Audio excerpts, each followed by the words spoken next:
بسم الله والصلاة والسلام على رسول الله. مرحبا بكم البنات، نورتوني شرفتوني. اليوم راح نحضر معكم تحلية سهلة واقتصادية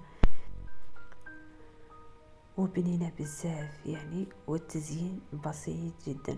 تابعوا الطريقة والمقادير وتتمت الفيديو للأخير.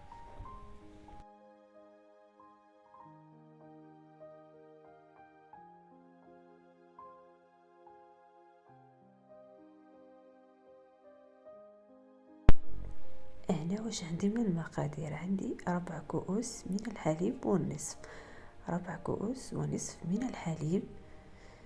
الحليب يكون بارد ولا سخون، ليسونسيال ما يكونش سخون بزاف. هنا نحط 3 مغارف سكر حبيبات اكيد،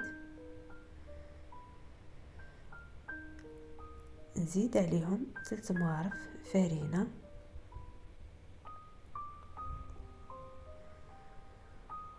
ونخلط بارد في بارد.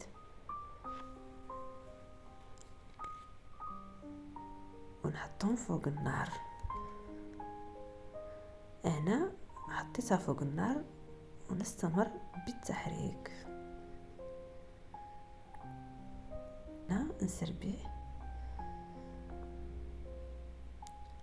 انا زيد الموز او البنان مقطع دوائر اختياري. انا نروح للكراميل. عندي نصف كأس من السكر، نحطه فوق النار، نخليه يذوب مليح. النار تكون قليله.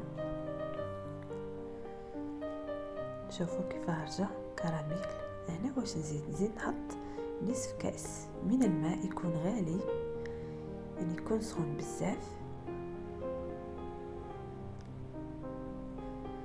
نخليه مدة دقيقة واحدة. هنا تحصلت الكراميل ونحطو فوق التحلية والبنان وشهيتكم في الجنة. التحلية نتاعي راهي واجدة. نتمنى تعجبكم هاد الفكرة هذه، ونتمنى يكون هذا الفيديو خفيف ظريف على قلوبكم وشهية طيبة. والسلام عليكم ورحمة الله تعالى وبركاته.